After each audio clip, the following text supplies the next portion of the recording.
Hello everyone, in this video I'm going to walk you through how to allow location access on Chrome. So from your Chrome browser here, you're going to click on the three dots at the top right corner over here, this particular one.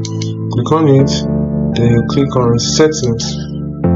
So it's open up this option here, so you click on privacy and security, and then scroll down to site settings. And here you can see under permissions we have location, tap on it, and now you can see the option.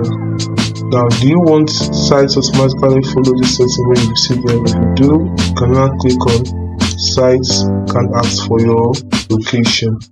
That's it. So once you click this on, now you've granted or allowed location access on sites.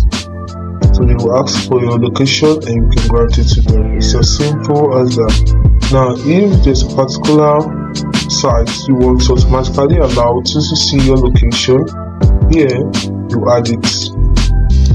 You add it here. So once you've added it to appear in this site over here, that is it. Hope you found this video helpful. If you did, like and subscribe to this channel for more. Thanks for watching.